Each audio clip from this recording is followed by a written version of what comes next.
விஜய் நீங்க இந்தியா கூட்டணி கூட்டிட்டு வாங்கங்கிறாங்க. இந்தியா பிளாக்கு வருவாருங்க, காங்கிரஸ் இருக்குங்க, அங்க வந்துதான் ஆகணும், கண்டிப்பாக வருவார். டிஃபன் பாக்ஸ்ல சாப்பிட்டல ஏஐ இமேஜ் சார். இது ஏஐ டிஃபன் பாக்ஸ்ல நீங்க எல்லாம் சொல்லுங்க, எல்லாம் சொல்லுங்க சார். நீங்க ஏஐ இமேஜ் இன்னும் கொஞ்சம் அவர் போட்டுருக்கு கோட்டு ஏஐ இமேஜ். ஏங்க உங்க ஏஐ இமேஜுக்கு ஒரு அளவே இல்லை. திமுக வேற சித்தாந்தம், திராவிட சித்தாந்தம். காங்கிரஸ் வந்து மதசார்பற்ற சித்தாந்தம். உதயநிதி நாளைக்கு என்னதான் குட்டிக்கரணம் போட்டாலும் வளர்க்க முடியாது. ஊழல் குற்றச்சாட்டில் அகப்பட்டால் திமுக வந்து வளர முடியாது. திரு கெஜ்ரிவால் அவர்களை வந்து உறவாடி கெடுத்தோம்னு எங்களை சொல்கிறீங்க. கெஜ்ரிவால் ஆட்சி இழப்பு காரணம் யார்? சிவி சண்முகம் அவர்கள் என்ன ஸ்டேட்மெண்ட் கொடுத்தாரு, என்ன சொன்னார்? பாண்டிச்சேரியில் ஏடிஎம்கே ரிசார்ட்டில் வச்சது உங்களுக்கு தெரியும். டிஎம்கே ஆதரவோடு அதிமுக ஆட்சி தமிழ்நாட்டில் வரும். நீங்கள் அந்த கட்சியோட ஆதரவில் நீங்கள் ஆட்சி அமைப்பது எங்களுக்கு பிடிக்கல. காங்கிரஸ் கட்சி இன்றைக்கு திமுகவில் வந்து வெளியேறினது துரோகம். நாங்கள் வந்து கூட்டணி ஆரம்பத்தில் வேண்டாம் தான் இருந்தோம். எங்களை தான் விடாப்படியாக நீங்கள் இருங்கன்னு சொன்னாங்க. திமுக வளர்ந்த கட்சி, திமுக ஆண்ட கட்சி. அப்போது எல்லா வானிலை மாற்றங்களுக்கும் பெஸ்டா இருக்கும் இந்த ரூபிலெக்ஸ் பெயிண்ட்ஸ். ஆச்சி மசாலா, எந்த சமையலும் ருசி தேடும் ரகசியம் 20 ரூபாய். ரெட் நூல் தமிழ் நேயர்கள் அனைவருக்கும் வணக்கம். இன்று நாம் சந்திக்க போகும் சிறப்பு விருந்தினர் தமிழ்நாடு காங்கிரஸ் கமிட்டியின் ஆர்டிஐ தலைவர் வழக்கறிஞர் மரியாதைக்குரிய திரு கனகராஜ் அவர்கள். சார் வணக்கம். வணக்கம், எப்படி இருக்கீங்க? நல்லா இருக்கேன் சார். நீங்க ஆட்சியில பங்கெடுத்துருக்கீங்க, அதனால நீங்க நல்லா தான் இருப்பீங்க. அதெல்லாம் ஒன்று, மக்கள் நல்லா இருப்பாங்க. Okay sir. என்னன்னா இன்னைக்கு சட்டப்பேரவை ஆளுநர் உரையோட தொடங்கி இருக்குது. முதல் பட்ஜெட் தொடர், இவங்களுடைய முழுக்கால பட்ஜெட். அப்படிங்கிறப்ப ரெண்டு குற்றச்சாட்டுகள்ல ரெண்டு தரப்புலையுமே முன் வச்சிருக்காங்க. ஒரு தரப்புல வந்து எதிர்க்கட்சி தலைவர் உதயநிதி ஸ்டாலின் வந்து தாவேக்காவும் பாஜகவும் இணக்கமா இருக்காங்க அப்படிங்கிற ஒரு விஷயத்த சொல்றாங்க. இன்னொரு பக்கம் வந்து அமைச்சர், மின்சாரத்துறை அமைச்சர் சிடிஆர் நிர்மல்குமார், அவர் வந்து இல்லைங்க பாஜகவும் திமுகவும் தான் இணக்கமா இருக்காங்க அப்படிங்கிற ஒரு விஷயத்த சொல்றாங்க. யார் பாஜகவோட பார்ட்னர் தமிழ்நாட்டில், சைலண்ட் பார்ட்னர்? அதாவது இன்னைக்கு பாஜக வந்து பாஜகவுக்கு பார்ட்னர் ஆகணும்னு நிறைய பேர் இருக்கிறாங்க. யாரெல்லாம் காங்கிரஸ்க்கு ஆதரவோடு இருக்காங்களோ அவங்களையெல்லாம் பாஜக பார்ட்னர் ஆக்கிடும். யாரெல்லாம் வந்து பாஜகவை எதிர்த்து நின்னாங்களோ அவங்களையெல்லாம் பாஜக பார்ட்னர் ஆக்கிடும். இதற்கு வரலாறு தமிழ்நாட்டில் நம்ம ஏற்கனவே பார்த்தோம். முன்னாள் முதலமைச்சர் அம்மையார் புரட்சி தலைவி ஜெயலலிதா அவர்கள் ஆர்எஸ்எஸ்க்கு சித்தாந்தத்துக்கு எதிராக இருந்தாங்க. பாஜக வந்து ஆர்எஸ்எஸ் இங்கே கால் ஒன்ற முடியல, ஒரு மீட்டிங் நடத்த முடியல. அவங்களுக்கு எந்த விதமான இதுவும் இங்கே இல்லை தமிழ் மண்ணில். அவங்க ஏன் நம்ம ஒரு ஸ்டெப்பு இப்படி கூட சொல்லலாம், பிராமினா அவங்க இருந்தாலுமே அவங்க ஆர்எஸ்எஸ் சித்தாந்தத்தை வளர்க்கலை. எனக்கு அது ரொம்ப பிடிச்சிருந்தது. அவங்க ஸ்ட்ராங்காக இருந்தாங்க. 91 to 96 வரைக்கும் வேற பார்வை இருந்தது. 2001 அதுக்கு பிறகு வந்து வேற பார்வை, சுத்தமாக வேற பார்வை இருந்தது. ஜெயலலிதா வந்து 91 to 96ங்கிறது அவங்களுடைய அரசியல் பார்வைங்கிறது வேறையா இருந்தது. பிஜேபி விஷயத்துலையும் சரி, ராமர் கோயில் உள்ளிட்ட விஷயங்கள்லையும் சரி. அவங்க 2004க்கு அப்புறம் வேற பார்வை இல்லைங்க. அவங்க பார்வைகள் வந்து இப்போ இந்து தர்மத்துக்கு ஆதரவாக இருந்தாலுமே இந்து தர்மம் மட்டும்தான் தமிழ்நாட்டில் இருக்கணும்னு அவங்க எங்கேயுமே வழக்கவும் இல்லை, அதுக்கு ஆதரவு கொடுத்ததும் இல்லை. எல்லா மதமும் இருக்கணும் அதை நோக்கி இருந்தாங்க. அது ஒரு ஒரு கட்டத்தில் வந்து அவங்க என்ன சொல்லிட்டாங்கன்னா, பிஜேபி ஆர்எஸ்எஸ் நான் இருக்கிற வரலும் தமிழ்நாட்டுக்குள்ளே நுழையவே முடியாதுன்னு தீர்க்கமாக இருந்தாங்க. மோடியா லேடியான்லாம் கேட்டாங்க. மோடியா லேடியான்னு கேட்டாங்க. இரும்பு கரம் கொண்ட முதலமைச்சராக பாஜக ஆர்எஸ்எஸ் உள்ளாரையே விடலை. இன்றைக்கி பள்ளிகளில், கல்லூரிகளில், மாவட்டங்களில், தமிழ்நாடு ஃபுல்லாக இன்றைக்கி எல்லா இடத்துலையும் ஆர்எஸ்எஸ் பில்டிங் வந்து 14 மாவட்டங்களில் வந்திருக்கு. ஷாகா அந்த மாதிரி விஷயங்கள், ஷாகாவுக்கு இல்லை ஆர்எஸ்எஸ்னுடைய பயிற்சி பட்டறை நடத்துகின்ற கட்டிடங்களே இன்றைக்கி வந்து வில்லேஜுக்கு இருக்குது. எல்லா வில்லேஜ்லேயும் இருக்காங்க. மாவட்டங்களில் ஆர்எஸ்எஸ்னுடைய அலுவல்கள் வந்திருக்கு. தங்குறது அலுவல்கள் ரெண்டும் நடக்குது. அங்கே திருமணம் செஞ்சு கொள்வது, மண்டபம் மாதிரியும் சத்திரம் மாதிரியும் யூஸ் பண்ணுறது தமிழ்நாட்டில் இன்றைக்கி ரொம்ப அதிகமாக இருக்குது. ஸோ அவங்க இருக்கிறாங்க. இப்போ கொஞ்சம் அது ஏடிஎம்கே பீரியடில், ஆனால் இபிஎஸ் பீரியட். இவங்க சொல்கிறது வந்து இதற்கு முன்பாக வந்து பாஜக பி டீம் அப்படின்னு யாரை விமர்சனம் பண்ணுவாங்கன்னா அதிமுக விமர்சனம் பண்ணுவாங்க. நீங்களும் கூட கடந்த காலங்களில் விமர்சனம் பண்ணியிருக்கிறீங்க. ரெண்டு பேருமே குற்றச்சாட்டுகளை முன்வைக்கிறாங்க. யார் யார்? ஒரு பக்கம் எதிர்க்கட்சி தலைவர் முன் வைக்கிறாரு, தாவேகா தான் பாஜகவோட பி டீம்ங்கிற துணியில. சரி. அதே போல இன்னொரு சைடு மின்சாரத்துறை அமைச்சர் முன் வைக்கிறாரு. பாருங்க செந்தில் பாலாஜிக்கு எதிரான கோப்புகள்ல வந்து இன்னும் கையெழுத்திடாமே இருக்குது. அதனால அவங்களுக்குள்ள தான் ஒரு இணக்கம் இருக்கு அப்படிங்கிற மாதிரி அவங்க ஒரு குற்றச்சாட்டை முன் வைக்கிறாங்க. எது உண்மை? தமிழ்நாட்டு மக்கள் சரி. எது எடுத்துக்கிறது? அதாவது உண்மை என்னென்னா, இப்போ மடியில் கனம் இருந்தால் தான் வழியில வழியில் பயம் இருக்குன்ற பழமொழிக்கு ஏற்ப திமுகவை பொறுத்தவரையிலும் அவங்க ஊழல் குற்றச்சாட்டில் ஆல்ரெடி 2 அமைச்சர்கள் இருக்கிறாங்க. ம். ஒன்று வந்து டாஸ்மாக் கார்ப்பரேஷனில் அந்த போட்ட இடி ஃபைல் செந்தில் பாலாஜி அவர்கள், ம். முன்னாள் மின்சார அமைச்சர் செந்தில் பாலாஜி அவர்கள். அடுத்தது வந்து நேரு அவர்கள் ஜாப் ராக்கெட்டில். அதில் எஃப்ஐஆர் ஃபைல் பண்ணால் போதும், இடி வில் ப்ரொசீட். அதுக்கடுத்து இப்போ ஹெச்ஆர்என்சி, ம். இப்போ பல மினிஸ்டர்கள், அதுக்கடுத்து ஒவ்வொருத்தராக ஏவாவேலு, மைன்ஸ் அண்ட் மினரல்ஸை பொறுத்தவரையிலும் ஏற்கனவே இடி வந்து ஹைகோர்ட் வரலும் ஃபைல் பண்ணுறதுக்கு அனுமதி கேட்டு உச்சநீதிமன்றம் வரலும் போனாங்க. அது எல்லாருக்கும் தெரியும். பொன்முடி மேல இருந்து இருக்கு, பொன்முடி மேல. ஐ பெரியசாமி மேல இருந்து ஆமா. இருக்கு, நிறைய பேர் மேல கேஸ் ஸோ இருக்கு. இது வந்து இவங்களுக்கு இப்போ திமுகவை பொறுத்தவரையிலும் தன்னுடைய முன்னாள் மூத்த அமைச்சர்கள், தலைவர்கள், அதாவது திமுகவினுடைய தீவிர விசுவாசிகள், முன்னாள் தலைவர்கள் யாரும் கைது செய்யப்படக்கூடாது. ம். அது கட்சிக்கு அவப்பேறு வரும். அதனால் கைது செய்யப்பட்டால், ஊழல் குற்றச்சாட்டில் அகப்பட்டால் திமுக வந்து வளர முடியாது. உதயநிதி நாளைக்கு என்னதான் குட்டிக்கரணம் போட்டாலும் திமுக வளர்க்க முடியாது. அந்த மாதிரி ஸ்டேஜுக்கு போயிடும். ஆகவே அவங்களுக்கு ஒரு நிர்பந்தம் இப்போ என்ன இருக்குன்னா, ஏன் நம்ம வந்து காங்கிரஸோடு இல்லை, நம்ம இப்போ ஓப்பனாக சொல்லிட்டு பிஜேபியோடு போயிடுவோம். சரி, பிஜேபியோட அவங்க போயிடுவாங்கங்கிற பார்வை வந்து நிறைய மூத்த பத்திரிகையாளர்கள் முன்வைக்கிறாங்க. அவங்களுக்கு வந்து வேற ஆப்ஷன் கிடையாது. காங்கிரஸ் வந்து இப்படி டிச் பண்ணிட்டு போகுதுன்னா அவங்க ஏன் இந்தியா அலைன்ஸை டிச் பண்ணிட்டு பிஜேபி அலைன்ஸுக்கு போகக்கூடாது அப்படிங்கிற ஒரு கேள்வியெல்லாம் கேட்குறாங்க. அப்படி இருக்கக்கூடிய சூழல்லையும் கூட அண்மையில் ராகுல் காந்தி அவர்கள், உங்களுடைய எதிர்க்கட்சி தலைவர், நாடாளுமன்ற எதிர்க்கட்சி தலைவர் வந்து ஒரு ஆடியோ வெளியிட்டார். நான் என்ன இந்தியா கூட்டணி அந்த மீட்டிங்கில் பேசினேன் அப்படிங்கிறத வெளியிட்டார். அதுலேயும் கூட அவர் சொல்கிறாரு, பாஜகவிற்கு ஆதரவாக திமுக போகாதுங்கிற நம்பிக்கை எனக்கு இப்போ வரைக்கும் இருக்குன்னு சொல்கிறாரு. உங்கள் கட்சியில் இருக்கக்கூடிய ப. சிதம்பரமாக இருக்கட்டும், ஜோதிமணியாக இருக்கட்டும், அவங்க இந்தியா கூட்டணியில் தொடரணும் அப்படிங்கிற ஒரு இதை கருத்துக்களை முன்வைக்கிறாங்க. அப்போ அதை எப்படி எடுத்துக்கிறது? சரி, அது வந்து தமிழ்நாட்டை பொறுத்தவரையிலும், கேரளாவை பொறுத்தவரையிலும் நாங்கள் இப்போது இங்கே இருக்கின்ற மாநில கட்சிகளை எடுத்து தமிழ்நாடு காங்கிரஸ் கட்சி கொள்கை வேறு, கேரளா காங்கிரஸ் கட்சி கொள்கை வேறு, சிபிஐ சித்தாந்தம் வேறு கேரளாவில், அதே போல் திமுக சித்தாந்தம் வேறு. திமுக வேறு சித்தாந்தம், திராவிட சித்தாந்தம். காங்கிரஸ் வந்து மதசார்பற்ற சித்தாந்தம். இந்த 2 சித்தாந்தமும் இணையாது. கொள்கை ஆதரவு வெளிப்படையான ஆதரவு இருந்ததே தவிர ஆட்சிக்கு அதிகாரத்திற்கு ஆதரவாக இல்லை. ஸோ அதனால் இந்தியாவை பொறுத்தவரையிலும் இப்போ எல்லாரும் என்ன நினைக்கிறாங்கன்னா, மோடி அவர்கள் அசைக்க முடியாத சக்தியாக, மத்திய மைனாரிட்டி பாஜக பாரத பிரதமர் அவர்கள் இன்றைக்கி எலெக்ஷன் கமிஷனாக இருந்தாலும் சரி, சிபிஐ, இடி, ஐடி, அடுத்தது என்வாரன்மெண்டல் டிபார்ட்மெண்ட்டு, பிஎம்மோட trust, PM care trust, PM care fund, COVID இப்படி, ஆமாம், இப்படி என்டிஆர், அப்புறம் டிசாஸ்டர் மேனேஜ்மெண்ட்டு, எஸ்டிஆர்எஃப் ஃபண்டு, அதுக்கப்புறம் கல்வி ஃபண்டு, இப்போ கல்வி நிதி கொடுக்குறது ஒவ்வொரு மாநிலத்திற்கும், அது மாதிரி ரயில்வே நிதி, அடுத்தது தொடர்ந்து தேசிய நெடுஞ்சாலைகள், தொடர் மேம்பாலங்கள், இதெல்லாம் நிறைய செய்ய வேண்டியிருக்கு. ஸோ இப்போ இந்த நிர்பந்தம் இருக்குது. இப்போ இவங்களுக்கு வந்து நாளைக்கு இப்போ ஒரு பிஜேபி ஆன்டியாக இருந்தால் தான் இவங்க வந்து நிற்க முடியுன்ற ஒரு நிலைப்பாட்டில் முன்னாடி இருந்தாங்க. இப்போ என்னென்னா, இப்போ அவங்களுக்கு எந்த விதமான இதுவும் கிடையாது, எக்ஸ்பெக்டேஷன் இல்லை டிஎம்கேவுக்கு. நான் 2 காரணத்தை சொல்கிறேன். ஒன்று வந்து ஏன் வந்து நம்ம எதுக்கணுன்றது ஒன்று, இன்னொன்று அதாவது இந்தியா பிளாக் கூட்டணியில் ஏன் இருக்கணுன்றதுக்கு, இன்னொன்று வந்து இந்தியா பிளாக் கூட்டணியில் ஏன் இருக்கக்கூடாதுன்றதுக்கு. இந்த 2க்கு பதிலையும் நான் சொல்கிறேன்.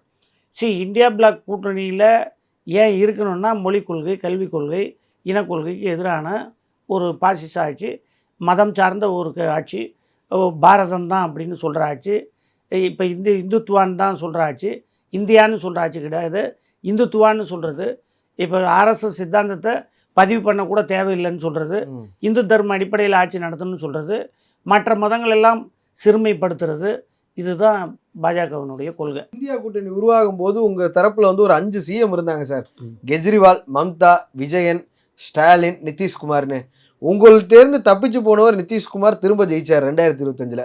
உங்கள் கூடவே இருந்த 4 சிஎம்மும் பதவி இழந்துட்டாங்க. பினராயி விஜயன் மட்டும் எம்எல்ஏவா ஜெயிச்சிருக்கிறாரு. மீதி உள்ள 3 பேர் எம்எல்ஏவா கூட ஜெயிக்க முடியாத அளவுக்கு ஆட்சி இழந்திருக்கிறாங்க.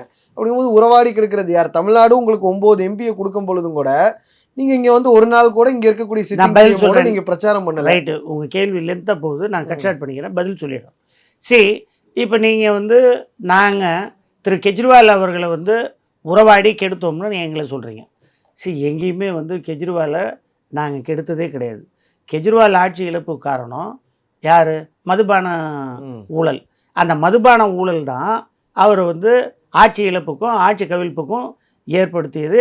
உங்களுக்கு தெரியும், இன்னைக்கு 20 சத்தான்னு ஒரு ஃபேமஸ் ராகவ் சத்தா, அந்த எம்பி இப்போ ஆப்பில் இருந்து போயிருக்காரு பிஜேபிக்கு. அவர் எங்கே போயிருக்காரு? பிஜேபிக்கு தான் போயிருக்காரு. யார் கூப்பிட்டா? யார் இதை ஏற்பாடு பண்ணது? பிஜேபி. ஸோ இப்போ ஆப்பை கூட்டிகிட்டு போனது பிஜேபி, காங்கிரஸ் அல்ல. அடுத்தது இப்படி வாங்க, நீங்கள் மம்தாவை சொல்கிறீங்க. முன்னாள் முதலமைச்சர் திரு வெஸ்ட் பெங்கால் மம்தா பானர்ஜி அவர்கள் இந்தியா அலையன்ஸ் கூட்டணியில் இல்லை. அவங்க என்ன கேட்டாங்கன்னா, தன்னை பிரதமர் கேண்டிடேட்டாக அறிவிப்பு வேணும்னு சொன்னாங்க. So there is a difference in opinion வந்தது இந்தியா பிளாக்கில். நீங்கள் அவங்கள பிரதமர் வேட்பாளராக அறிவிக்கணும் அப்படின்னு ஒரு முயற்சி செஞ்சாங்க.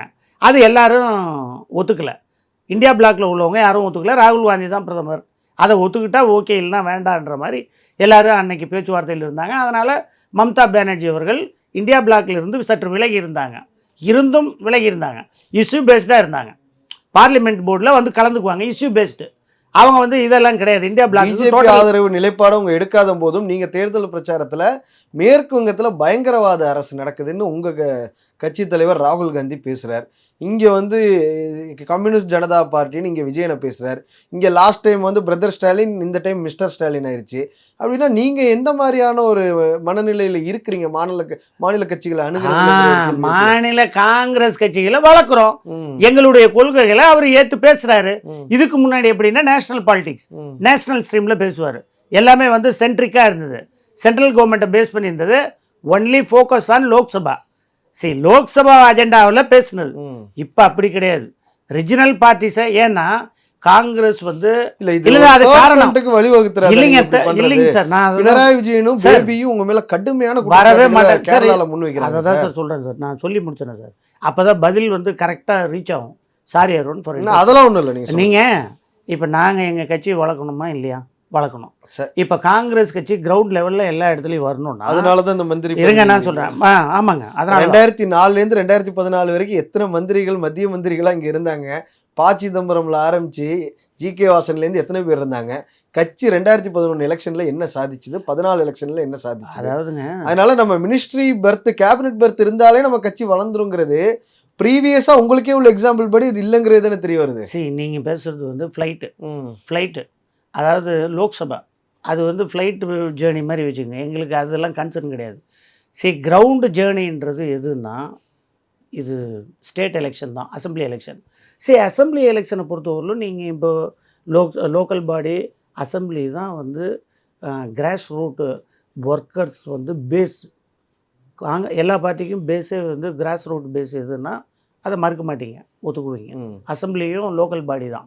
ஸோ லோக்கல் பாடியில் அசம்பிளியில் நாங்கள் இருந்தால் தான் எங்கள் கட்சி வளரும். இப்போ நாங்கள் என்னென்ன, இப்போ நான் இருக்கேன் 30 இயர்ஸ் நான் இருக்கேன் பார்ட்டியில். இப்போ நான் 30 இயர்ஸ் பார்ட்டியில் 89லேருந்து இருக்கேன்.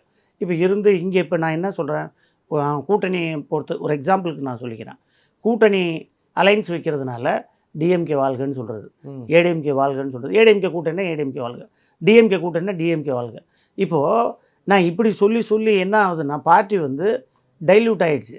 வார்டு மெம்பர், வார்டு கவுன்சிலர் போட்டி இல்லை, அசம்பிளி போட்டி இல்லை, 234 போட்டி இல்லை, அனைத்து வார்டு உறுப்பினர்களையும் கவுன்சிலர் இதுலேயும் போட்டி இல்லை, ஊராட்சி இதுலேயும் இல்லை, யூனியன்லேயும் இல்லை, எங்கேயுமே போட்டி இல்லை, மேயர்லேயும் போட்டி இல்லை. அப்படிங்கும்போது எனக்கு காங்கிரஸ் பேஸு ஒர்க்கர்ஸ் எங்கேருந்து வருவான்? வரமாட்டான். அதனால் நாங்கள் என்ன எங்கள் தலைவர்கிட்ட சொன்னோன்னா, நீங்கள் நேஷ்னல் பாலிடிக்ஸ், நீங்கள் என்னமோ ஒரு முடிவு எடுத்துக்கங்க. எங்களை பொறுத்தவரையிலும் காவேரிக்கு பிரச்சனைனா நாங்கள் குரல் கொடுப்போம், போராடுவோம். நீங்கள் போராட்டம் நடத்தக்கூடாதுன்னு சொல்லக்கூடாது. மொழி பிரச்சனை வருது, கல்விக்கோ மேகதாதுக்கோ ஒரு பிரச்சனை வருதுன்னா நீங்க போராட்டம் நடத்த வேண்டிய அவசியம் இல்லையே. ராகுல் காந்தி மூலமா நீங்க டி.கே. சிவகுமார்ட்ட கன்வே பண்ணாலே முடிஞ்சதாச்சு. அதுதான், அது வந்து அப்ப ரெட்டை நிலைப்பாடுங்கிறது இல்லைங்க. அது வந்து காவேரின்றது அது heart blood, blood and soul of a person. எப்படின்னா அது வந்து தண்ணீர்ன்றது இன்றியமையாத ஒன்று. அது வந்து ரத்தத்திற்கு ஊறிய ஒன்று, மண்ணில் ஊறிய, அந்த மண்ணில் பிறந்தவங்களுக்கு அந்த தண்ணீர் மண் அவங்களுக்கு சொந்தம்னு ரத்தத்திலேயே ஊறின ஒரு விஷயம். அது வந்து ரொம்ப சென்சிட்டிவ் இஷ்யூ.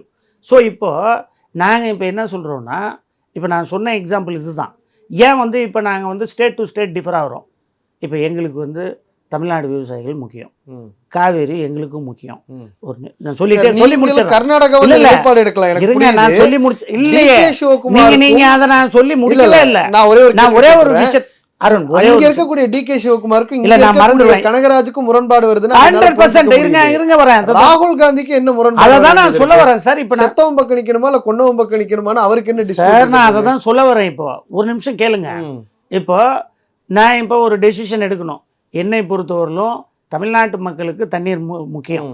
இப்போ நேஷனல் லெவலில் அவங்க என்ன எடுப்பாங்க பாலிசி, இதை நேஷனல் ரிவர் ஆக்கணும், எல்லாருக்கும் சொந்தம் அப்படின்னு அவங்க சொல்லுவாங்க. நேஷனல் லெவலில் அவங்க அப்படி தான் பேச முடியும். காவேரி எனக்கு சொந்தம் இருக்குது, எனக்கு உரிமை இருக்குது அப்படின்னு உணர்வுபூர்வமாக போராடுறது யார்? நான் தான். தமிழ்நாட்டில் இருக்க காங்கிரஸ்காரன் தான் செய்ய முடியும். அதை மறுக்க முடியாது. இந்த ஹார்ஸ் ட்ரேடிங் தொடர்பாக காங்கிரஸுக்கு இருக்கக்கூடிய நிலைப்பாடு தான் என்ன? பிஜேபி பண்ணால் மட்டும் ஹார்ஸ் ட்ரேடிங், மற்ற எந்த கட்சிகள் பண்ணாலும் அது ஹார்ஸ் ட்ரேடிங் இல்லைங்கிற ஒரு நிலைப்பாடு. ஹார்ஸ் ட்ரேடிங்னா இதே ஃபார்முலாவை தான் கர்நாடகாவில் எடியூரப்பா பண்ணார். இருக்கிறவங்களை கூட்டிகிட்டு போய் ரிசைன் பண்ண வச்சு அவங்கள கட்சியில் சேர்த்துக்கிட்டு எலெக்ஷனில் நிற்க வச்சார். அது ஹார்ஸ் ட்ரேடிங்காக நமக்கு தெரியுது. இதே விஷயத்தை தான் சிவராஜ் சிங் சௌஹான் உங்களுடைய கமல்நாத் ஆட்சியை கவிழ்த்துட்டு இதே தான் பண்ணார். 22 எம்எல்ஏவை ரிசைன் பண்ணுங்கள், நீங்கள் வந்து ஜாயின் பண்ணுங்கள், நான் பை எலெக்ஷனில் சீட்டு தர்றேன்னு. அதெல்லாம் ஹார்ஸ் ட்ரேடிங்னு சொல்கிறோம். இங்கே மாநில அரசியலில் தாவேக்காதை பண்ணால் அது வந்து அதையும் இதையும் ஒப்பிட முடியாது, இது ஹார்ஸ் ட்ரேடிங் கிடையாதுன்னு இதை சப்போர்ட் பண்ணுறது எந்த விதமான ஒரு நிலைப்பாடு? அருண், நீங்கள் கொஞ்சம் இன்டலெக்சுவலாக பேசுவீங்க எப்போவுமே, எனக்கு அது ரொம்ப பிடிக்கும். நான் உங்ககிட்ட ஒரு கேள்வி கேட்குறேன். ஹார்ஸ் ட்ரேடிங்னா அர்த்தம் என்ன தமிழ்ல? ஒரு கட்சியோட எம்எல்ஏக்களை தங்களுக்கு ஆதரவாக வாங்கி நிற்க வச்சு ஜெயிக்க வைக்கிறது தான் ஹார்ஸ் ட்ரேடிங். எனக்கு அது ஜெயிக்க வைக்கிறது கொஞ்சம் அதனுடைய அர்த்தத்தை பார்த்தீங்கன்னா தோக்கடிக்கிறது, கவிழ்ப்பு பண்ணுறது. இப்போ நீங்கள் வந்து ஜெயிச்சிட்டீங்க, நீங்கள் ஆட்சி நடத்துறீங்க. இப்போ உங்கள் ஆட்சி கவிழ்ப்புக்கு எம்எல்ஏக்களை நான் விலை கொடுத்து வாங்குறேன், அதுதான் ஹார்ஸ் ட்ரேடிங். ஓகே சார், இவங்கெல்லாம் இப்போ வந்து எம்எல்ஏ இப்போ இங்கே வந்து நடக்கிறது தமிழ்நாட்டில் நடந்தது ஹார்ஸ் ட்ரேடிங்கா? சொல்லுங்களேன். இல்லை தமிழ்நாட்டில் நடந்தது ஹார்ஸ் ட்ரேடிங்கா? அது உங்க கட்சியுடைய ஜோதிமணி தான் சொல்லியிருக்காங்க ஹார்ஸ் ட்ரேடிங். எங்க நடந்தது? எம்பி தான் சொல்லியிருக்காங்க ஹார்ஸ் ட்ரேடிங் தான். இருங்க, நான் காங்கிரஸ் அங்கே ஒரு நிலைப்பாடு இங்கே ஒரு நிலைப்பாடு எடுக்கக்கூடாது. ஏங்க நீங்கள் நான் அர்த்தம் என்னன்னு கேட்டீங்க, சொன்னேன். நீங்கள் எல்லாத்துக்கும் ஒரே அர்த்தம் தான், நீங்கள் மாற்ற முடியாது. டிக்ஷனரியில் இருக்கிற வேர்டு மீனிங்கை மாற்றுவீங்களா? டிக்ஷனரியில் என்ன இருக்கோ அதுதானே. ஹார்ஸ் ட்ரேடிங்னா ஆட்சி கவிழ்ப்பிற்கு குதிரை பேரம், என்ன எம்எல்ஏக்களை விலைக்கு வாங்கி ஆட்சி கவிழ்ப்பு செய்வது தான் இது. அது ஒரு பார்வை சார், ஒரு பார்ட்டு. அதே எம்எல்ஏக்களை என் கட்சிக்கு வர வச்சு நிற்க வச்சு ஜெயிக்க வச்சு என் ஆட்சியை உருவாக்குறதும் ஸ்ட்ராங் ஆக்குறதும் அதுவும் குதிரை பேரத்துல தான். அப்படியா? இப்போ ஏடிஎம்கே இப்போ எம்எல்ஏஸ் 25 பேர் டிஎம்கேல இருக்கிறான், எம்எல்ஏ ஆயிருக்காங்க, மந்திரி முன்னாள் மந்திரிகள் இருக்காங்க. அது ஹார்ஸ் ட்ரேடிங்னு சொல்றீங்க. ஹார்ஸ் ட்ரேடிங்ல எப்படி சார்? அப்புறம் இப்போ அப்படி பாத்தீங்கன்னா பாஜகவை சேர்ந்த எத்தனை பேர் உங்க இருங்க, அது ஹார்ஸ் ட்ரேடிங். பாஜக இருங்க, இப்போ நீங்க சரி இருங்க, வெஸ்ட் பெங்கால்ல இப்போ ஒரு 60 எம்எல்ஏவை தூக்கிட்டாங்க, 20 எம்பியை தூக்கிட்டாங்க பிஜேபி. இப்போ இதுக்கு என்ன பேசுறீங்க? அது நான் ஹார்ஸ் ட்ரேடிங் என்ன பதில் சொல்றீங்க? உங்க லாஜிக் படி பார்த்தா அது ஹார்ஸ் ட்ரேடிங் இல்லையா? அது ஹார்ஸ் ட்ரேடிங்கா? அது ஹார்ஸ் ட்ரேடிங் தான். அது ஹார்ஸ் ட்ரேடிங் லாஜிக் படி பார்த்தா அது ஹார்ஸ் ட்ரேடிங் கிடையாது. எங்களை பொறுத்தவரையிலும் சொல்றேன். இப்போ நீங்க ஒரு எம்எல்ஏ, ஏன்னா நீங்க இங்க ஆதரிச்சு கிடையாது. இருங்க அருண் சார், நான் உங்களுக்கு நல்ல பதில் சொல்றேன். ஒரு எம்எல்ஏ தானாக முன் வந்து வாலண்டியரா இப்போ சப்போர்ட் பண்றேன், எனக்கு டிஎம்கே இது ஏடிஎம்கேனுடைய நிலைப்பாடு பிடிக்கல, கட்சியினுடைய நிலைப்பாடு பிடிக்கல, அதனால எனக்கு கிடைச்ச எம்எல்ஏ பதவியே ராஜினாமா பண்ணிட்டு நான் ஒரு இடத்துக்கு போறேன், அது ஹார்ஸ் ட்ரேடிங்ல வரும். இதே கர்நாடகால பண்ணாங்க. இருங்க, எனக்கு ஜேடிஎஸோட கூட்டணி வச்சு பிடிக்கல, 2 கட்சி எதிரெதிரா இருந்தாங்க, கூட்டணி வச்சு பிடிக்கல, அதனால நான் ரிசைன் பண்ணிட்டு பிஜேபில போய் சேர்ந்துக்கிறேன், எனக்கு சீட் தருவாங்க, நான் ஜெயிச்சேன். வேலைக்கு வாங்கிட்டு உள்ள போனீங்க, அதானே சார்? இதுதான் ரிசார்ட்ல வச்சீங்க. இந்த நிலைப்பாடு தான் சார். சரி, இங்க எங்க ரிசார்ட்ல வச்சீங்க? இருங்க, இப்ப தமிழ்நாட்டுல பாண்டிச்சேரியில ஏடிஎம்கே ரிசார்ட்ல வச்சது உங்களுக்கு தெரியும். சிவி சண்முகம் அவர்கள் என்ன ஸ்டேட்மெண்ட் கொடுத்தாரு, என்ன சொன்னாரு? அதாவது டிஎம்கே ஆதரவோடு அதிமுக ஆட்சி தமிழ்நாட்டில் வரும், பயப்படாதீங்க, அதுக்கு நீங்க சப்போர்ட் பண்ணுங்க அப்படின்னாரு. அதுக்கு முடியாதுன்னு சொன்னாரு, வேலுமணி முடியாதுன்னு சொன்னாரு. அவர் சொந்த தான் பெற்ற பையன் மீது, மகள் மீது சத்தியமாக இது பேசினாருன்னு சொல்லிட்டாரு. பிரஸ்ல வந்திருக்கு, ஊடகத்திலையும் இருக்கு. இப்போ இங்க எங்க ஹார்ஸ் ட்ரேடிங் வந்தது? பணம் கொடுத்துறாங்க. அவங்க என்ன கொள்கை முரண்பாடு என்ன? அதிமுக என்பது புரட்சி தலைவர் ஆரம்பிக்கும் போது திமுக என்ற கட்சியை எதிர்த்து ஆரம்பிக்கப்பட்ட கட்சி. அதனால் நீங்கள் அந்த கட்சியோட ஆதரவில் நீங்கள் ஆட்சி அமைப்பது எங்களுக்கு பிடிக்கல, அதனால் நாங்கள் வந்து வெளியேறுறோம், ஆதரவு தாவேக்காவுக்கு தரோம். இது எங்கிருந்து ஒரு ஆர்ட் ஸ்டைடிங்? இல்ல இது அப்ப இது எங்கிருந்து ஒரு ஆர்ட் காங்கிரஸ் மோசமான சக்தின்னு ஆதவர்ஜுனா சொன்னாரு, கல்லாப்பெட்டி கூட்டணின்னு சொன்னாரு, யாரு? உண்மையான காங்கிரஸ் எங்களோட தான் இருக்குன்னு ஆதவர்ஜுனா சொன்னாரு. இப்படி பல்வேறு குற்றச்சாட்டுகள் உங்கள் மீது தான் அவங்க முன் வச்சாங்க. அப்படி இருக்கும்போது நீங்க போய் சேர்றீங்கன்னா அப்ப அது ஆர்ட் ஸ்டைடிங்கா? ஏங்க இப்போ எங்கள் மீது குற்றச்சாட்டு வச்சாங்கல்ல, அது ஆர்ட் ஸ்டைடிங்கான்னு நான் தான் கேட்கணும் உங்களை.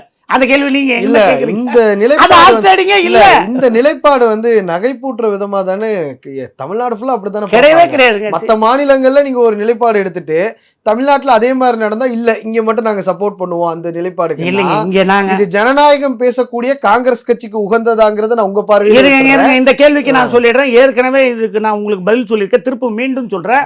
இது ஒரு ஃபால்ஸ் நரேட்டிவ் வந்து காங்கிரஸ் கட்சி மீது இந்த குற்றச்சாட்டு வருது, பெரிய குற்றச்சாட்டுக்கு. இதுக்கு நான் வந்து கண்டிப்பா என்னுடைய பதில், நீங்க கூட்டணியில ஆமா நான் இப்ப பதில் சொல்லி ஆகணும். சரி, நீங்க திமுக கூட்டணியில இருந்து இவரு இருங்க, கரூர் சி விஜயபாஸ்கர் மேல குற்றச்சாட்டு இருக்கு, அவர் வாஷிங் மிஷின்ல போட்டீங்களா? அது போட்டாங்க, ராலிமலையில அவர் நிக்க வச்சா காங்கிரஸோட நிலைப்பாடு அதை சொல்றாங்க. இருங்க, நீங்க கேட்டது காங்கிரஸ் கட்சி இன்றைக்கு திமுகவில் இருந்து வெளியேறினது துரோகம், இது வந்து ஆர்ட் ஸ்டைடிங் தான் நீங்களும் போயிருக்கீங்க. இல்ல நான் சொல்லல, அப்படி எல்லாரும் சொல்றாங்க. அப்படி வச்சுக்குவோம், இதுதான் ஃபால்ஸ் நரேட்டிவ். ஏன் போனோம்? அதுக்கு காரணம் என்னன்னா, மக்கள்கிட்ட நான் தெளிவாக ஏற்கனவே பல முறை பேசிட்டு இப்போவும் சொல்கிறேன். திமுக வந்து எப்போது எங்கள்கிட்ட சொல்லாமல் நாங்கள் வந்து கூட்டணியே ஆரம்பத்தில் வேண்டான்னு தான் இருந்தோம். எங்களை தான் விடாப்படியாக நீங்கள் இருங்கன்னு சொன்னாங்க. ஆனால் இல்லைங்க, அதுக்கு முன்னாடி இருந்து நாங்கள் என்ன சொன்னோம்னா ஒரே ஒரு விஷயந்தான், திமுகன்ற பெரிய கட்சி, திமுக வளர்ந்த கட்சி, திமுக ஆண்ட கட்சி. அப்போது திமுகவிற்கு தன்னால் நிலைநிறுத்திக்க முடியும் அப்படின்ற பட்சத்தில் பலமான கட்சின்னா நீங்கள் காங்கிரஸ் கட்சி தேவையில்லைன்னா அன்னைக்கே எங்களை வேண்டான்னு சொல்லி கூட்டணியிலேருந்து வெளியேற்றிருக்கலாம். ஏன்னா நாங்கள் யாருமே உடன்படல, அவங்க நிர்பந்தப்படுத்தி தான் கூட்டணிக்கு வந்தோன்னே தமிழ்நாடு மக்களுக்கு தெரியும். இப்போது திமுக ஒரு நிர்பந்தம் வச்சு காங்கிரஸ் கட்சியை கொண்டு வந்தாங்க, அதுக்கு முடியாமல் போச்சு. என்ன காரணம்னா அவங்க திடீர்னு எங்ககிட்ட சொல்லாமல் கொள்ளாமல் அதிமுகவோட பேச்சுவார்த்தை நடத்தி அதிமுக ஆட்சிக்கு ஆதரவு போயிட்டாங்க. அவர்களை முதலமைச்சர் ஆக்க வேண்டும் என்ற பிளான் வந்தது. நீங்க சொல்றது 6ஆம் தேதிக்கு அப்புறம். ஆமா, நீங்க 5ஆம் தேதியே போயிட்டீங்க. நீங்க 5ஆம் தேதி எனக்கு இன்னொரு விஷயத்தை இன்னொரு விஷயத்தை கூட நான் சொல்லிடுறேன். 5ஆம் தேதி காரணம் என்னன்னா, கவர்னர் வந்து பிஜேபி மறைமுகமாக அதிமுக ஆட்சி வந்ததுன்னா அது பிஜேபி ஆட்சி வந்துடும், அதை வந்து நாங்கள் கெட் ஓவர் பண்ணணும். பிஜேபி ரூல் வந்து இன்டைரக்டாக வரக்கூடாதுன்னு நாங்கள் சப்போர்ட் பண்ணோம். இமிடியேட்டாக போய் மக்களை காப்பாற்ற ஒரு மதசார்பற்ற ஆட்சிக்கு நாங்கள் போனோம். இறுதி கேள்வி சார், சொல்லுங்க. திமுக வந்து இந்தியா கூட்டணியில தொடரணுங்கிறீங்க, தாவேக்கா வந்தா நல்லா இருக்குங்கிறீங்க, இது எப்படி எடுத்துக்கிறது? ஏங்க நீ இப்போ மோடி தாவேக்கா அப்ப இந்தியா கூட்டணிக்கு வராதுங்கிற ஒரு அவநம்பிக்கை உங்களுக்கு? ஏங்க நான் சொல்றேங்க, மத்திய மைனாரிட்டி பாஜக பாசிச ஆட்சி எதிர்ப்பவர்கள் யாராக இருந்தாலும் காங்கிரஸ் கட்சியின் தோழர்கள், என்ன வேற்றுமை இருந்தாலும் காங்கிரஸ் கட்சியின் தோழர்கள். நீங்கள் பிஜேபிக்கு ஆன்டியாக நீங்கள் ஒரு சைடு எடுத்துட்டிங்கன்னா காங்கிரஸ் கட்சி வெளியிலிருந்து கூட உங்களுக்கு ஆதரவு தரும். இதுதான் எங்கள் கூட்டணி இந்தியா பிளாக்ல இருக்கோ இல்லை இந்தியா இல்லாத பிளாக்ல இருக்கோ அது தெரியாது. இல்லை எங்களை சொல்கிறாரு, நீங்கள் திமுக வெளியில் அனுப்பிட்டீங்க, சரிங்க, அவங்களும் போயிட்டாங்க, இல்லை நீங்கள் அனுப்பிட்டீங்க, ஏதோ ஒன்று எடுத்துக்கலாம். விஜய் நீங்கள் இந்தியா கூட்டணி கூட்டிட்டு வாங்கங்கிறாங்க, அந்த ரெஸ்பான்சிபிலிட்டி நீங்கள் தான் டெஃபினட்டாக இருக்கு. ஏங்க காலத்தின் கட்டாயம் அவரே வருவார், ஆட்டோமேட்டிக்காக வருவார். சரி, அவருக்கு வருவார். ஏங்க இந்தியா பிளாக்குக்கு வருவாருங்க, காங்கிரஸ் இருக்குங்க, அங்கே வந்து தான் ஆகணும், கண்டிப்பாக வருவார். ஏன் வரமாட்டாருன்னு சொல்ல ஆளுநர் பாராட்டு இன்னைக்கு ரெண்டு விஷயம் வந்து லோக்பவனோட ட்விட்டர் பேஜ் நான் உடைச்சு பேசுறேங்க, பாராட்டி இருங்க, நான் உடைச்சு பேசுறேங்க. இப்போ நான் ஆட்சி செய்யணும், தமிழ்நாட்டில் எந்த டிஸ்டர்பன்ஸ் இல்லாமல் ஆட்சி செய்யணும்னா சென்ட்ரல் கவர்மெண்ட் சப்போர்ட் வந்து எனக்கு வேணும். சென்ட்ரல் கவர்மெண்ட் சப்போர்ட் என்ன மாதிரி வேணும்னா, இப்போ அதையும் சொல்கிறேன். சென்ட்ரல் கவர்மெண்ட் வந்து இன்றைக்கி எல்லா ஃபண்ட்ஸு, இப்போ தமிழ்நாட்டுக்கு ரயில்வே ஃபண்ட்ஸாக இருந்தாலும் சரி, எஸ்டிஆர்எஃப் ஃபண்ட்ஸாக இருந்தாலும் சரி, பிஎம் கேர் ஃபண்டாக இருந்தாலும் சரி, இன்றைக்கி ஜிஎஸ்டியாக இருந்தாலும் சரி, எல்லா இதுலேயும் ரிலீஃப் ஃபண்டு, எல்லா இதுலேயும் எல்லா துறைகளிலையும் இப்போ எய்ம்ஸ் ஹாஸ்பிட்டலு போல் மெட்ரோவுக்கு தேவையான ஃபண்டு, இப்போ இந்த சென்னை டு கன்னியாகுமரி 8 வழி சாலையாக்கி அது ஒரு ஃபெரி சர்வீஸு, ட்ரெயின் சர்வீஸு, இந்த மாதிரி நிறைய விஷயங்கள் இருக்குது. அடுத்தது விமான நிலையங்கள் விரிவாக்கம், இதெல்லாம் இருக்குது, தமிழ்நாட்டுக்கு தேவை. ஓசூரில் கேட்டோம், அது போயிடுச்சு, குப்பத்துக்கு போயிடுச்சு. இப்போ இந்த மாதிரி பிரச்சனைகள் எல்லாம் சரி செய்யுதுன்னா சிறிது இணக்கமாக இருந்தால் தான் நான் தருவேன்னு அவர் மிரட்டுறாங்க. அதுதான் உண்மை. அப்போது அவங்க என்ன சொல்லுவாங்க, நீங்கள் எங்கள் கூட்டணியில் இருக்கணும். திமுகவுக்கு நிர்பந்தம் என்ன கொடுத்தாங்க, காங்கிரஸோடு இருக்கிறதுனால தான் உங்களுக்கு எதுவும் கொடுக்கல. நீங்கள் காங்கிரஸை கழட்டி விட்டு பிஜேபி அவர் தான் சொன்னாரு, நான் எந்த எல்லைக்கும் போவேன், பம்ப மாட்டேன், நான் உரிமையோட பேசி வாங்கிட்டு வருவேன். என்ன அப்படி இருக்கும்போது என்ன இணக்கம் வேண்டியது? என்ன பேசினாரு, என்ன வாங்கினாரு? அவர் தேர்தல் பிரச்சாரத்துக்கு முன்னாடி சொன்னாரு, சார் தேர்தலுக்கு முன்னாடி ஏன் வாங்கல, நான் பம்ப மாட்டேன், நான் எந்த எல்லைக்கும் போயிட்டு நிதி பிஎம் ஸ்ரீ ஏங்க வாங்கல? இல்ல உங்க முதலமைச்சர் தானே சொன்னாரு, நீங்க கூட்டணியில இருக்கக்கூடிய விஜய் தானே சொன்னாரு. இப்ப இணக்கம்ங்கிற பேச்சுக்கு எங்க இடம் வந்தது? இருங்க நான் சொல்றேன். அவங்கள பொறுத்தவரையிலும் என்னைக்குமே மிரட்டி உருட்டி தன் கட்சிக்கு எதிரானவங்கள மம்தா பானர்ஜி எப்படி வச்சாங்களோ அப்படி வைக்கணும்னு தான் பார்ப்பாங்க, ஒழிப்பாங்க. ஏன்னா அவங்களுக்கு எதிராக இருக்கும். அவங்களுக்கு வேண்டியதெல்லாம் ஒன்றே ஒன்று தான். இந்தியாவை வழி நடத்தி பெரிய நாடாக்கி பொருளாதார நாடாக்கி ஜனநாயகம் உள்ள ஒரு நாடாக அறிவிக்கணும்னு அவங்களுக்கு கொள்கை கிடையாது. ஒரே ஒரு கொள்கை தெரியுமா, 1 நேஷன் 1 இந்தியா 1 பார்ட்டி அப்படின்னு போயிட்டுருக்கு. இப்போ என்ன சொல்கிறாங்கன்னா, அவங்களை பொறுத்தவரையிலும் காங்கிரஸ் கட்சி நிர்மூலமாகணும், காங்கிரஸ் இல்லாத இந்தியா வேணும், காங்கிரஸ் முக்து பாரத், அதுதான் பேரே வந்து காங்கிரஸ் முக்து பாரத். ஏறக்குறைய சக்சீட் ஆயிருச்சு. என்னது இதெல்லாம் சொல்லாம இப்படி அருண், நீங்க டெமோக்ராட்டிக் கண்ட்ரில வந்து கான்ஸ்டிடியூஷன் இருக்கு, நான் அதை ஏத்துக்கிறேன், அதை ஏத்துக்கிற மாதிரி இல்ல ஜஸ்டிஃபை பண்ணி கேள்வி ஏத்துக்கல, நான் நிச்சயமா ஏத்துக்கல. ஒரு எதிர்க்கட்சி என்பது ஆக்சிஜன் மாதிரி மேல குற்றச்சாட்டு வச்சதுக்காக இந்த விளக்கத்தை நான் கொடுக்குறேன். இது ஒண்ணு சீனாவோ இல்ல மத்த நாடோ கிடையாது, ஒரு கட்சி ஒரு ஆட்சிங்கிறதுக்கு. அதையும் நான் உங்க சைட்ல தான் நிக்கிறேன். ஆனா காங்கிரஸ் முக்து பாரத்னு அவங்க சொல்ற வாதம் வந்து மக்கள் மத்தியில ஏறக்குறைய ஈடுபட்டு இருக்குன்னு. அவங்க தாங்க குதிரை பேரம் பண்ணி எல்லா இடத்துலையும் ஆட்சி கவிழ்ப்பு பண்ணி எல்லா இடத்துலையும் காங்கிரஸுக்கு யார் சப்போர்ட் பண்ணாங்களோ அவங்களை எல்லாமே நிர்மூலமாக்குறாங்க எல்லா கட்சியும். ஒரு காலத்துல காங்கிரஸ் கட்சி இந்த மாதிரி செஞ்சதே கிடையாதுங்க. ஏங்க இன்னைக்கு இந்தியாவில் வேர்ல்டுல எடுத்துக்கங்க, எந்த பார்ட்டியாவது அழிக்கணும்னு நினைக்கிற ஒரு கண்ட்ரி இருக்கா? கிடையவே கிடையாது. இங்கே தான் ஒரு பார்ட்டி லீடர் அழிக்கணும், ஒரு பார்ட்டி அழிக்கணும் அஜெண்டா. கட்சி வளர்ச்சி நாடு வளருன்னா என்ன? இப்போது நல்ல ஜனநாயக நாட்டில் நல்ல பிரதமர் இருந்தாருன்னா எதிர்கட்சி வந்து ஆக்சிஜன் மாதிரி, எதிர்கட்சியான ஆக்சிஜன் இருந்தால் தான் உயிர் வாழ முடியும்.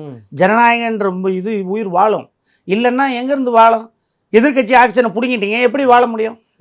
ஆகவே அப்போசிஷன்ன்றது லீடர்ஸ்ன்றது எல்லா கண்ட்ரிலையும் இருக்காங்க, அவங்க ஆக்சிஜன் மாதிரி. ஆனால் இந்த படு பாதாள இன்னைக்கு பாசிச ஆட்சி ஆக்சிஜனையே கட் பண்ணுறாங்க, எல்லா இடத்துலையும் அவங்க மட்டுமே இருக்கணுன்றாங்க. ஏங்க நேற்றைக்கு வந்து ஒருத்தர் சொல்கிறாரு, இந்து தர்மம் எப்படி பதிவு செய்யாதப்படுறது தர்மமோ அதே போல் பதிவு செய்யாமல் இருப்பது தான் எங்கள் ஆர்எஸ்எஸ் சங்கன்றாரு. சட்டத்திட்டமெல்லாம் அவங்களுக்கு இல்லை, கான்ஸ்டியூஷன் இல்லை, டெமோக்ரஸி இல்லை. அவங்க என்ன சொல்கிறாங்க, எங்கள் முறை இதை பின்பற்றினா அது எழுதப்படாத சட்டம், அது இந்து தர்மமா? ஏங்க எந்த ஒரு ஆர்எஸ்எஸ் எந்த ஒரு சொசைட்டியாக இருந்தாலும், அசோசியேஷனாக இருந்தாலும், யூனியனாக ட்ரேட் யூனியனாக இருந்தாலும் ரெஜிஸ்ட்ரேஷன் தேவை, ஆக்ட் இருக்குது, கான்ஸ்டியூஷன் இருக்குது, லா இருக்குது. அந்த லாவே கிடையாதான். இந்து தர்மம் எப்படியோ அப்படியா. இந்த மாதிரி பேசுகிறவங்க வழி நடத்துகிறவங்க இந்திய நாட்டில் இருக்கும்போது நம்ம இந்தியாவை எப்படி நீங்கள் மீண்டும் ஒரு வல்லரசு நாடாக, மக்களாட்சி நாடாக, ஜனநாயக நாடாக உலகத்தில் நிலைச்சு நிற்க முடியும்? நீங்கள் ராம்தேவ்னு போனார், இப்போ ஆர்எஸ்எஸ் ஒருத்தர் ஹட்சன் யூனிவர்சிட்டிக்கு போனார். என்ன ஆச்சாங்க, எல்லாரும் மைனாரிட்டிக்கு நீங்கள் எதிராக பேசுகிறீங்க, நீங்கள் அதனால் வெளியேறுங்க அப்படின்னு கூட்டத்திலிருந்து அவர் வெளியேற்றப்பட்டார். டிஃபன் பாக்ஸ்ல சாப்பிட்டலாம் ஏ இமேஜ் சார். இது ஏ டிஃபன் பாக்ஸ்ல நீங்க எல்லாம் சொல்லுங்க சார். நீங்க இன்னும் கொஞ்சம் அவர் போட்டிருக்கு கோட் ஏ இமேஜ், அவர் பேசாதது ஏ இமேஜ். ஏங்க உங்க ஏ இமேஜுக்கு ஒரு அளவே இல்லையா சார்? உங்களுக்கு நீங்க சொல்லுங்க, நீங்க வழக்கறிஞர், உங்களுக்கே சாப்பிடுறதுக்கு ஒரு டைனிங் ரூம் இருக்கும். சிஎம் என்ன டேபிள்ல உட்கார்ந்து சார் சாப்பிடுவாரு? டைனிங் ரூமே இல்லைங்க. இந்த பாருங்க என் லஞ்ச் பாக்ஸ் இங்க இருக்கு. சார் நீங்க என் லஞ்ச் பாக்ஸ் இங்க இருக்கு, இதாங்க என் டேபிள், நான் இங்க தாங்க சாப்பிடுறேன். என்ன சார் இருக்குங்க, லஞ்ச் பாக்ஸ் இருக்குங்க. இதோ உங்களுக்கு எடுத்து டெமோவா காட்டுறேன். முதலமைச்சர் ரூம் இப்படி தான் இருக்குமா சார்? லவுஞ்ச் இருக்காது, எல்லாரும் இப்படி தாங்க. என்னங்க நாங்க போய் ஏதோ பெரிய டைனிங் ரூம் காங்கிரஸ்ல இருக்கக்கூடிய ஆர்டிஐ தலைவர் வரைக்கும் நம்பி இருக்கீங்க. இது வந்து ஃபால்ஸ், சிம்பிள் அண்ட் ரொம்ப சிம்பிளான முதலமைச்சருங்கிறீங்க. அதே நேரத்துல இது ஃபால்ஸ் நரேட்டிவ். இல்ல நீங்க சொல்றதா ஃபால்ஸ் நரேட்டிவ். அவர் சாப்பிட்டதா அந்த இமேஜ் ஏ இமேஜ். அதோட நீங்க ரொம்ப சிம்பிளான முதலமைச்சர், யார் போனா பார்க்கலாம் அப்படின்னு நீங்க சொல்றீங்க. திருவண்ணாமலையில தாவேகா கேண்டிடேட்டா இருந்த அருள் ஆறுமுகம் விவசாயி, அவர் கோரிக்கை வைக்கிறதுக்காக சந்திக்க முடியலன்னாரு. அதே இந்த 10 நாள்ல பாத்தீங்கன்னா திரைப்பிரபலங்களோட அவர் சந்திப்பு நடத்திட்டு தான் இருக்கிறாரு. இதையும் நான் உங்க இதுக்காக முன்னே அதெல்லாம் இல்லைங்க. சில நேரத்துல இப்போ ஏன்னா கூலிப்படம் appointments பாக்குறாரு இல்ல இருங்க. கூலிப்படம் பாக்குறாருன்னு ஸ்டாலின் மேல நம்ம விமர்சனம் பண்ணோம். தூய்மை பணியாளர்கள் போராட்டத்தப்ப கூலிப்படம் பாக்குறாருன்னு. ஆமா. தமிழ்நாட்டுல ஒரே நாள்ல இத்தனை போக்சோ கேசஸ் நடக்குது, மின்வெட்டு பிரச்சனை இருக்கும் பொழுது முதலமைச்சர் திரை பிரபலங்களை எல்லாத்தையும் சந்திச்சுட்டு தான் இருக்கிறாரு. அதனால நம்ம அந்த சைடு ஒரு நியாயம், இந்த சைடு ஒரு நியாயம் வைக்கிற அதெல்லாம் மாதிரி ஒரு இல்லைங்க. கேள்வி. அவர் திரைத்துறையிலிருந்து வந்ததுனால அவங்க வந்து ஏதோ ஒரு பார்த்துட்டு அவருக்கு ஒரு நன்றி சொல்லிட்டு ஒரு ஒரு இது ஹக் பண்ணிட்டு ஹாப்பியை சந்தோஷத்தை பகிர்ந்துட்டு போகிறாங்க. அதை போய் தவறுன்னு சொல்கிறீங்க. நான் தவறுன்னு ஏங்க சொல்லுங்க. அவங்க நான் தவறுன்னு மனிதர்கள் இல்ல. தாங்க. என்ன முதலமைச்சரோட ப்ரெராகேட்டர் யாரை பார்க்கணும் பார்க்க நல்ல ஒரு வேண்டாம். ஃப்ரெண்ட்ஸ் சர்க்கிளில் பார்க்குறது இயல்பு. இப்போ நாளைக்கு நான் ஒரு மந்திரி ஆகிட்டேன், நீங்கள் வரீங்க சார் கனகராஜ் சார் அருண் வந்துருக்காரு கூப்பிடுப்பா அப்படின்னா கூப்பிட மாட்டேனா? நீங்க மந்திரியாலே எனக்கு சந்தோஷம் தான். அதுல எனக்கு எந்த இதுவும் இல்ல. எக்ஸாம்பிள் சொல்கிறேன் நான். அந்த மாதிரி தான் அது வந்து அவுட் ஆஃப் ரிலேஷன்ஷிப்பில் வருது. தொடர் ரிலேஷன்ஷிப்பில் இருக்கிறவங்கள சந்திக்கிறது, தொடர்ந்து பார்க்குறது, அது ஒரு இயல்பு. தெரிந்தவர்களை பார்க்குறது ஒரு இயல்பு. என்னை பொறுத்தவரையிலும் மாண்புமிகு முதல்வர் திரு விஜய் அவர்கள் வருங்காலகட்டத்தில் கண்டிப்பாக இந்தியா ஊடகங்களையும் சந்திப்பார். இந்தியாவில் 2026 தேர்தலில் காங்கிரஸ் தமிழக வெற்றி கழகம் 40 சீட்டுகளையும் வெல்லும். இந்தியாவில் ஆட்சி வெல்லும். இந்தியாவில் ஆட்சி காங்கிரஸ் ஆட்சி மலரும். 15 ஆண்டுகளுக்கு பிறகு காங்கிரஸ் ஆட்சி அருமை தலைவர் ராகுல் காந்தி பிரதமர் ஆவார். அந்த நம்பிக்கை எங்களுக்கு இருக்குது.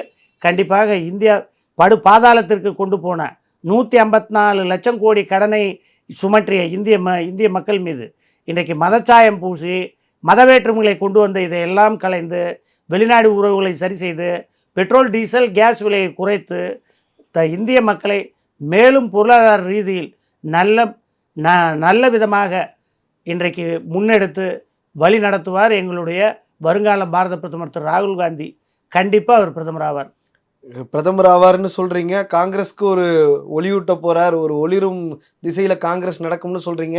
தமிழ்நாட்டிலையும் கரண்ட் கட் இஷ்யூ நடந்துட்டு இருக்கு. அதையும் முதலமைச்சர் சரி கரண்ட் கட்டு கண்டிப்பா சரி செய்வாங்க. ஒரு கோரிக்கையா வைக்க. அதெல்லாம் பீஸ் கேர் புடிங்கி விட்டது யாருன்னு உங்களுக்கு தெரியும். அதை ஏஎம்பிங்க இல்ல சொல்லுவீங்க. அது ஏன் இல்ல பீஸ் கேரியர் அம்பத்தூர்ல புடுங்க. அம்பத்தூர்ல பீஸ் கேரியர் புடுங்கனா எப்படி சார்? இதுல விருதுநகர்லயும் திருச்சியிலயும் பாருங்க. கவுன்சிலர்கள் முதல்ல டிசால்வ் பண்ணுவாரு. அதை தான் நான் சொல்றேன். சார் கவுன்சிலர் கட்டுப்பாடுல இபி ஆபீஸ் சார் இருங்க. ஊழல் அவங்களோட பெரிய ஆளுங்க எம்எல்ஏக்கள். சிஎம்டிஏல இன்னைக்கு வந்து எந்த விதமான லஞ்சமும் இல்லைங்க. எல்லாரும் பார்ட்டி ஃபண்டு வசூல் பண்ணீங்க. அது இப்ப இருக்கு. அடுத்தது டாஸ்மாக்ல ஊழல் இல்லைங்க. அது இப்போ அந்த சாக்கு பை 20 ரூபாய் விவகாரம் கட் பண்ணியாச்சு. சஸ்பெண்ட் பண்ணியாச்சு. இல்லைங்க எல்லாம் கட் பண்ணிட்டாங்க. இன்றைய தேதி வரைக்கும் வாங்கிட்டு இருக்காங்க சார். ப்ரூஃப் இருக்கா சார்? எல்லா இடமும் வீடியோ போட்டுட்டு இருக்காங்க. வீடியோ போடுறது வேற. அவங்க என்ன அமைச்சரே விளக்கம் சொல்றாரு. என்னன்னா நிர்வாக பணிக்காக இந்த வீடியோக்கள் எல்லாம் பெண் அமைப்புல இருந்து வர்ற வீடியோக்கள். நீங்க கொஞ்சம் அது உஷாரா இருங்க, கவனமா இருங்க. சோசியல் மீடியாவை இப்ப அவங்க எடுத்துக்கிட்டாங்க. அதுல ஏஐ புகுத்துறாங்க. அதுல இல்லாததெல்லாம் இருக்கிற மாதிரி காட்டுறாங்க. வந்துகிட்டு இருக்கு. இப்போ அவங்களுக்கு சோசியல் மீடியா தான் பவர்ஃபுல் மீடியா. அது மூலமாக நம்ம திரும்பியும் ஆட்சிக்கு வரணும்னு நினைக்கிறாங்க. ஸோ அதில் மக்கள் கவனமாக இருக்கணும். ஃபால்ஸ் நியூஸு ஸ்ப்ரெட் ஆகுது. ஓகே, ரொம்ப நன்றி சார். இவ்வளவு நேரங்களுக்காக நேரம் தந்து நேர்காணல் அளித்ததற்கு. எல்லா வானிலை மாற்றங்களுக்கும் பெஸ்டா இருக்கும் இந்த ரூபில் எக்ஸ்பிளைன்ஸ். ஆச்சி மசாலா. எந்த சமையலும் ருசி தேடும் ரகசியம் 20 ரூபாய்.